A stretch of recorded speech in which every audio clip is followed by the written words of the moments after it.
بسم اللہ الرحمن الرحیم۔ حضرت عمر بن خطاب رضی اللہ تعالی عنہ فرماتے ہیں کہ ایک دن ہم رسول اللہ صلی اللہ علیہ وسلم کی خدمت میں بیٹھے ہوئے تھے کہ اچانک ایک شخص آیا جس کا لباس انتہائی سفید اور بال گہرے سیاہ تھے، نہ اس کی حالت سے سفر کے آثار ظاہر تھے کہ جس سے سمجھا جاتا کہ یہ کوئی مسافر شخص ہے، اور نہ ہم میں سے کوئی اس کو پہچانتا تھا جس سے یہ ظاہر ہوتا کہ یہ مدینے کا مقامی ہے۔ بہرحال وہ شخص رسول اللہ صلی اللہ علیہ وسلم کے اتنے قریب آ کر بیٹھا کہ اپنے گھٹنے آپ صلی اللہ علیہ وسلم کے گھٹنوں سے ملا دیے اور اپنے دونوں ہاتھ اپنی دونوں رانوں پر رکھ دیے۔ اس کے بعد اس نے عرض کیا، اے محمد صلی اللہ علیہ وسلم، مجھے بتائیے کہ اسلام کیا ہے؟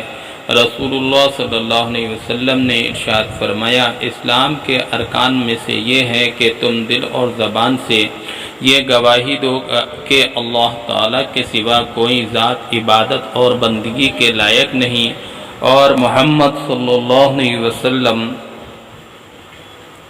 اللہ تعالیٰ کے رسول ہیں۔ نماز ادا کرو، رمضان کے روزے رکھو، اور اگر بیت اللہ کے حج کی طاقت رکھتے ہو تو حج کرو۔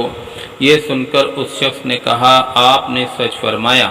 حضرت عمر رضی اللہ تعالی عنہ فرماتے ہیں، ہمیں اس شخص پر تعجب ہوا کہ سوال کرتا ہے گویا کہ جانتا نہ ہو، اور پھر تصدیق بھی کرتا ہے جیسے پہلے سے جانتا ہو۔ پھر اس شخص نے عرض کیا، مجھے بتائیے کہ ایمان کیا ہے؟ آپ صلی اللہ علیہ وسلم نے ارشاد فرمایا، ایمان یہ ہے کہ تم اللہ تعالیٰ کو، ان کے فرشتوں کو، ان کی کتابوں کو، ان کے رسولوں کو اور قیامت کے دن کو دل سے مانو اور اچھی بری تقدیر پر یقین رکھو۔ اس شخص نے عرض کیا، آپ نے سچ فرمایا۔ پھر اس شخص نے عرض کیا، مجھے بتائیے کہ احسان کیا ہے؟ آپ صلی اللہ علیہ وسلم نے ارشاد فرمایا، احسان یہ ہے کہ تم اللہ تعالیٰ کی عبادت اور بندگی اس طرح کرو گویا تم اللہ تعالیٰ کو دیکھ رہے ہو، اور اگر یہ کیفیت نصیب نہ ہو تو پھر اتنا تو دھیان میں رکھو کہ اللہ تعالیٰ تمہیں دیکھ رہے ہیں۔ پھر اس شخص نے عرض کیا، مجھے قیامت کے بارے میں بتائیے کہ کب آئے گی؟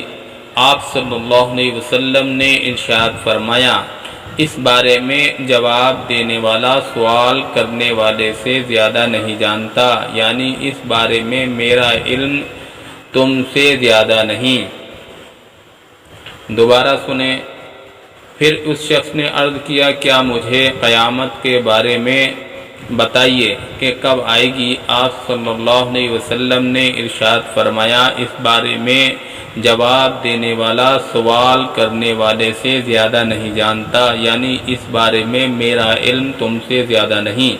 اس شخص نے عرض کیا، پھر مجھے اس کی نشانیاں ہی بتا دیجئے۔ آپ صلی اللہ علیہ وسلم نے ارشاد فرمایا، اس کی ایک نشانی تو یہ ہے کہ باندی اپنی مالکہ کو جنے گی، اور دوسری نشانی یہ ہے کہ تم دیکھو گے کہ جن کے پاؤں میں جوتا اور جسم پر کپڑا نہیں ہے، فقیر ہیں، بکریاں چرانے والے ہیں، وہ بڑی بڑی عمارتیں بنانے میں ایک دوسرے پر بازی لے جانے کی کوشش کریں گے۔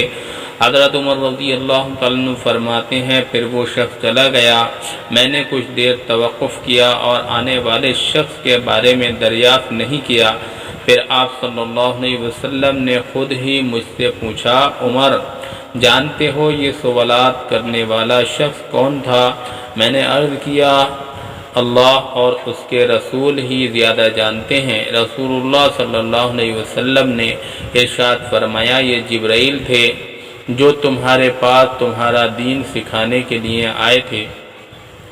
فائدہ: حدیث شریف میں قیامت کی نشانیوں میں باندی کا اپنے مالکہ کو جننے کا ایک مطلب یہ ہے کہ قیامت کے قریب والدین کی نافرمانی عام ہو جائے گی، یہاں تک کہ لڑکیاں جن کی طبیعت میں ماؤں کی اطاعت زیادہ ہوتی ہے وہ بھی نہ صرف یہ کہ ماؤں کی نافرمان ہو جائیں گی بلکہ الٹا ان پر اس طرح حکم چلائیں گی جس طرح ایک مالکہ اپنی باندی پر حکم چلاتی ہے۔ اسی کو رسول اللہ صلی اللہ علیہ وسلم نے اس عنوان سے تعبیر فرمایا ہے کہ عورت اپنی مالکہ کو جنے گی۔ دوسری نشانی کا مطلب یہ ہے کہ قیامت کے قریب مال و دولت ان لوگوں کے ہاتھ میں آ جائے گا جو اس کے اہل نہیں ہوں گے۔ ان کی دلچسپی اونچے اونچے مکانات بنانے میں ہوگی اور اسی میں ایک دوسرے پر بازی لے جانے کی کوشش کریں گے۔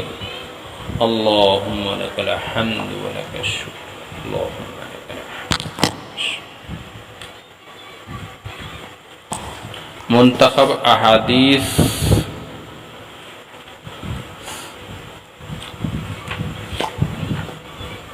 باب علم اور ذکر۔